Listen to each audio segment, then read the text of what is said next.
사람의 시체를 만진 자는 이래 동안 부정하리니 그는 셋째 날과 일곱째 날에 잿물로 자신을 정결하게 할 것이라.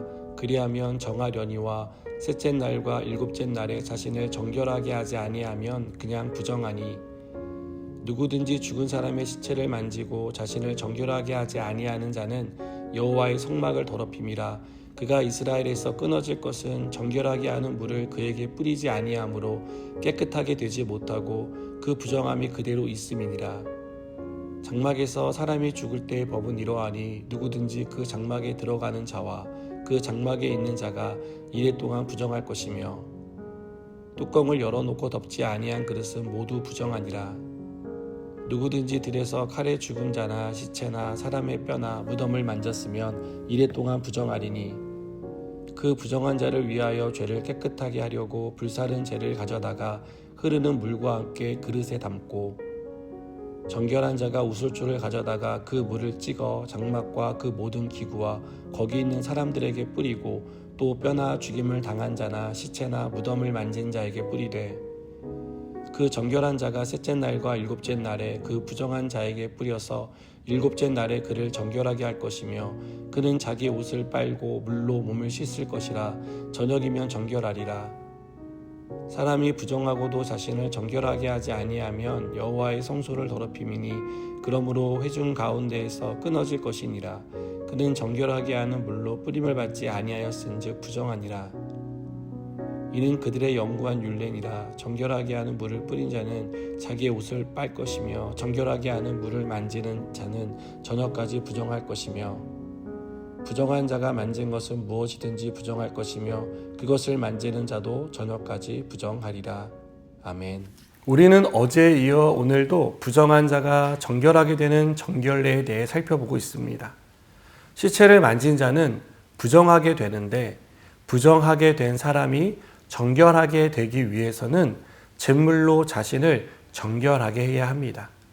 그렇지 않으면 부정한 채로 남아있게 되어 하나님의 심판을 받습니다.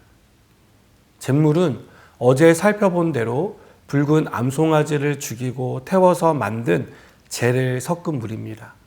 잿물에 사용되는 재를 만들기 위해 피를 흘리는 희생이 있었습니다. 죄에 대한 대가는 죽음입니다. 그래서 죄를 씻는 방법은 죽음으로서만 가능합니다.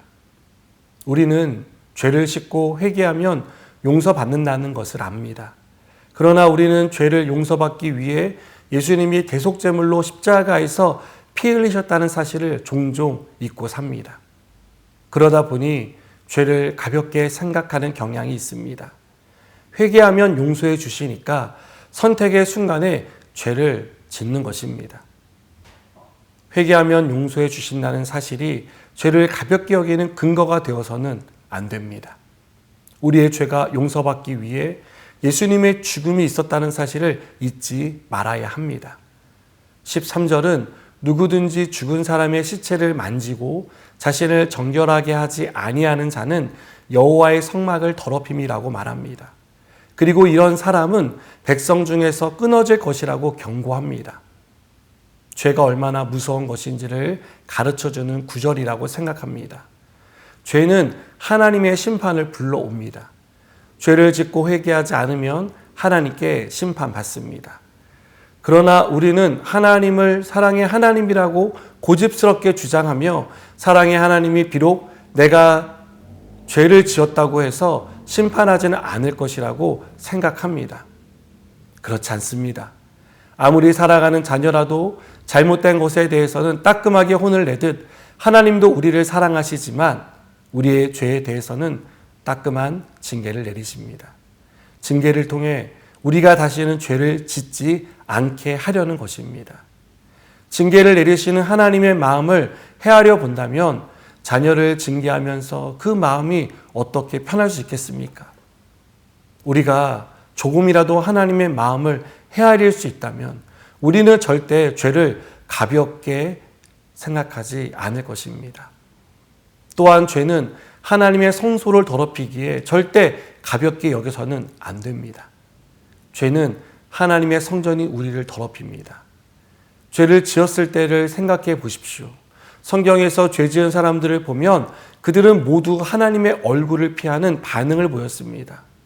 빛 대신 하나님 앞에 모든 것이 드러나자 부끄러워 숨은 것입니다. 그래서 죄를 지은 사람은 스스로의 하나님에게서 멀어집니다. 자신의 추악한 모습을 알기에 숨어버리는 것입니다.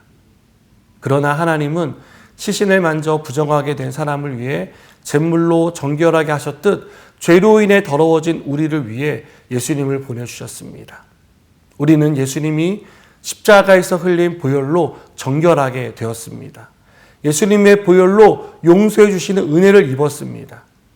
우리가 이 사실을 잊지 않았으면 좋겠습니다. 그래서 우리의 잘못으로 죄를 선택하고 죄인된 삶을 살아왔다면 다시 한번 예수님께 나와 죄를 고백하고 새롭게 하시는 은혜를 입는 저와 여러분 되길 바랍니다. 기도하시겠습니다. 주님, 우리가 죄를 사랑하지 않고 죄와 맞서 싸우게 하시고 주님이 주시는 거룩한 마음으로 살아가게 하여 주시옵소서. 예수님의 이름으로 기도드립니다. 아멘.